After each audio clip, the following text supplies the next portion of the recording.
বেহাল রাস্তা নির্মাণের কাজ নিয়ে ঠিকাদারের বিরুদ্ধে দুর্নীতির অভিযোগ এনে বুধবার ধলাই ত্রিপুরা জেলা কমলপুর কমলেশ্বরী কালীবাড়ির উত্তর দিকে সড়ক অবরোধে বসে বিক্ষোভ চালায় গ্রামের মহিলারা। তাদের অভিযোগ, বর্তমানে তাদের গ্রামের রাস্তায় যে কাজ চলছে তা অত্যন্ত নিম্নমানের। কমলেশ্বরী কালীবাড়ি মাঠের পাশে যে বাঁধ রয়েছে সেই বাঁধের ওপর দিয়ে প্রতিদিন হাজারের ওপরে লোক চলাচল করে, কিন্তু বাঁধের ওপর রাস্তাটির আর মেরামত হয় না।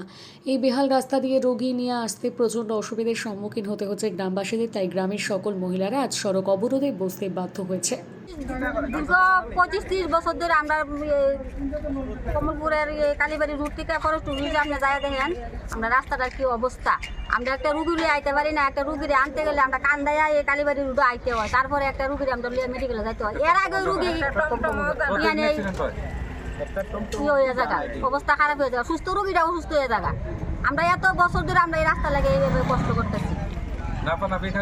আজকে আপনাদের দাবি কি? আজকে আমরা দাবি, আমরা রাস্তায় এই যে কাজ চলছে, কাজও ভালো হইতেছে না। এরপরে এই রাস্তায় অধুরা করে কলোনি ঢুকছে, আমরা রাস্তা চাই, আমরা একবার ফরেস্ট অফিস থেকে কাজ করে আয়া এই রাস্তায় এদিকে আয়া পূর্ণ হোক। আর কাজটা ঠিক হইতেছে না, কাজটা 2 নম্বরে কাজ হইতেছে। কাজটা যাতে ভালো হয় আমরা এটাই চাই। বিগ নিউজ, সবার আগে সবার সাথে।